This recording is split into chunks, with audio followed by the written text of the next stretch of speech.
What's up mga kalibre? Nandito tayo ngayon sa area natin. Mayroon tayong ginagawa ditong Kulin floor mounted pulley inverter ang kanyang fan motor. So ang reklamo ni customer, gumagana daw yung outdoor compressor saka fan, lumalamig naman yung piping pero hindi gumagana ang fan motor. Ito yung fan motor natin na hindi gumagana. So sinubukan na itong ni-repair ng mga ibang technician, tropa din natin. So tapos tinawagan tayo yung second option. Hindi ko na to binaklas, sana hindi ko na babaklasin kasi orderan na lang natin ang fan motor. So ang fan motor is mahal pa lang. Fan motor nito nasa 7,000. Ito yung model niya. Nakapost na to sa Facebook ko. Maghahanap ako ng fan motor kung mayroon, kahit si kanan bibili natin. Dahil yun naman ang ang gusto ng customer, dahil hindi naman tayo nag-repair nito. So Poly DC to ang fan motor ha. Ito Poly DC. So ito mayroon siyang another board para sa supply niyang 220. Ito yung indoor board. So titingnan natin yung loob nito kasi mayroon tong parts, mayroon din IPM. So wala tayong subukan muna natin tong re-repairin kung kaya nating gawin dahil mahal nga yung parts. So kayang-kaya naman ni customer bibilhin to, pero i-order pa kasi natin to. Bihira pala ang stock nito. Sabi daw full na to, yung piece out na. Kailangan na natin talaga sa Kulin mag-order. So ngayon bubuksan natin to para makita nyo mga kalibre kung anong laman nito. Tornilyo, apat. So titingnan natin to kung anong laman nito ng loob nito. So para to sa mga bago yung video na nilalabas natin ngayon.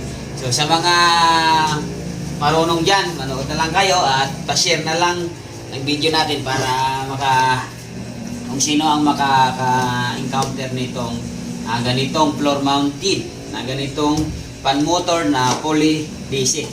Yan natin. At matigas lang to mga kalibre. Kasi may magnet. Ayan o. Tingnan natin. Tigas. Yan. Ito natanggal. So tanggalin muna natin to mga kalibre kasi ito may lock to para sa IPM.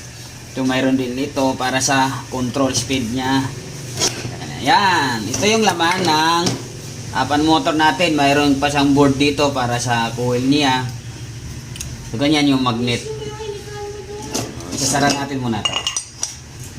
So may parts yan mga kalibre ha. Mayroon yang mga SM resistor. So ito yung pinaka board ng fan motor natin, kaya hindi tayo basta-basta replace nito ng ibang board. Kailangan talaga ganito talaga ang ipapalit nating board. So mayroon yan IPM mga kalibre. Hindi to gumagana dahil tinanong ko yung tropa natin kung nagalaw to, sabi nagalaw na. So yan iba na nga yung tornilyo na ilagay kalibre. So mayroon IPM yan. Titingnan natin dito sa loob para makita nyo mga kalibre. Buksan natin.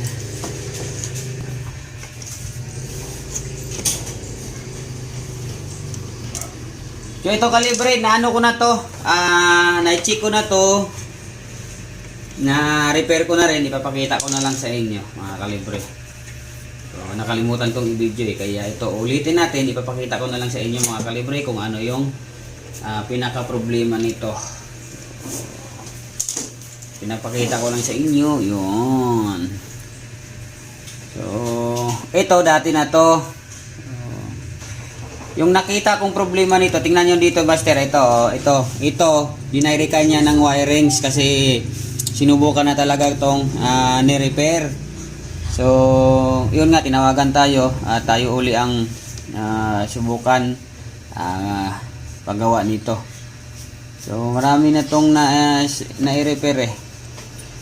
So ito yung mga kalibre, ito yung nakita kong problema. Ito nakita kong problema yung Zener diode. Zener diode mga kalibre ito. Oh. Para to sa mga marunong. Ito master oh. Ito yung problema ang Zener diode, ayan oh. Ayan oh, shorted yan. Shorted yan, yan. So yan ang papalitan natin. Shorted yan. Ito, tingnan nyo ha. May IPM siya.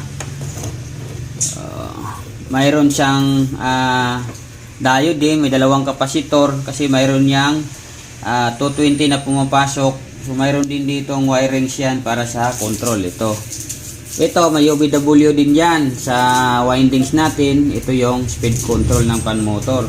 O dito nakalagay yan. Yan o, mayroon tayong mga optocoupler para mag-iba-iba yung speed natin. Mayroon din system IC. Mayroon din yang tawag dito EEPROM. So para programming niya.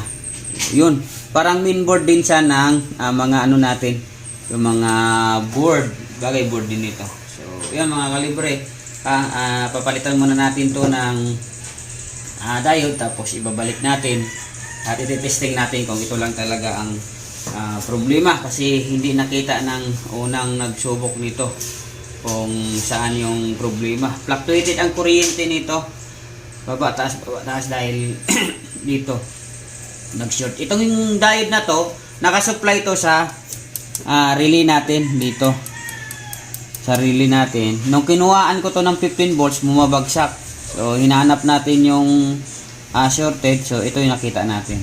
So, papalitan muna natin yung mga kalibre. At ibabalik natin at titingnan natin kung gagana. Ayan.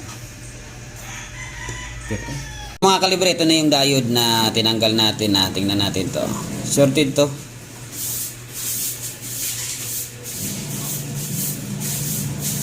Linisan natin kay mahirap master eh. Yan tumutunog shorted siya. Yan tingnan natin. Taas mo. So, ilawan natin. Yan, tingnan niyo mga kalibre yan shorted baliktarin natin. Yan, shorted. Dapat pag inabaliktad to, hindi siya tutunog, tapos yung kabila tutunog. So yan, puro tunog, shorted siya. Ito yung nakuha natin. Babalik natin to mga kalibre. Ito yung IPM nya, pinaka UVW. Balik natin to. Ito pala, ang pinaka UVW. Balik natin, tapos yung control. Gandahan ng mga kalibre. Maganda yung pagka balik natin.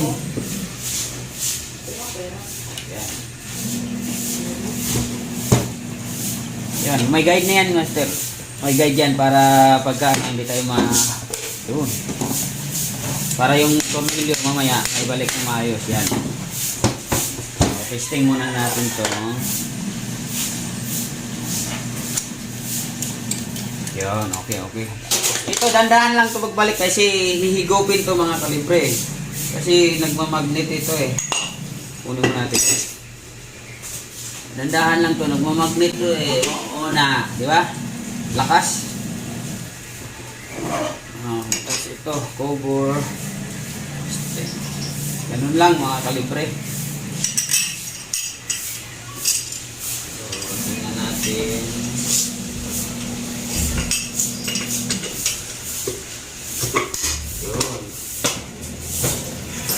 Lock na natin to.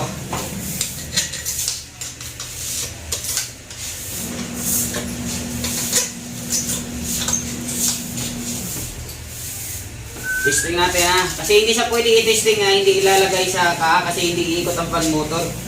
Kailangan i-lock talaga natin to. Yun, okay na. Sasag natin mga kalibre, titingnan natin kung gagana. Power. Yun, 30. Titingnan natin kung gagana na siya mga kalibre.